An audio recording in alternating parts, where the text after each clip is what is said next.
السلام عليكم ورحمة الله وبركاته. قال لي جهدارات ديسا ده مسألة كي أزوار بيجم حياة پیغمبر عليه الصلاة والسلام.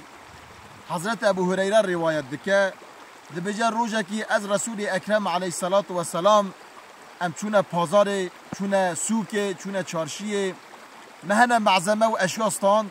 رسول اکرم علیه الصلاة والسلام دم و اشیای خستان داد دست خواه ریکت. اجی پی رسول اکرم هاتم علیه الصلاة والسلام از چوم دست پیغمبر بگیرم وان اشیا از هلدم. ده بجر رسول اکرم زوری گوتم گو ای ابو هریره انسانک دم و ایشکی خود که گره به دست خوب که انسان یکی هبه برا بخو یکی خو برا بخو مال خود دست خو ببه برا زحمتی ازیت نده کسی.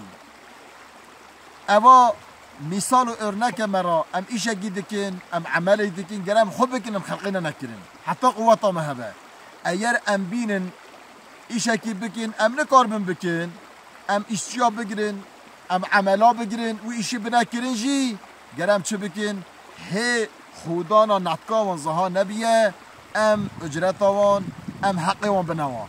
اوا وید نشانه من خدای تعالی حیات رسول اکرم علیه الصلاة والسلام جمر بخ ارنک جمر بخ مثال وکی رسول اکرم علیه الصلاة والسلام حیات کی نصیب ما حمیا بکن از و حمیا امانت خدا دکم من بمین خیر و خاشیه.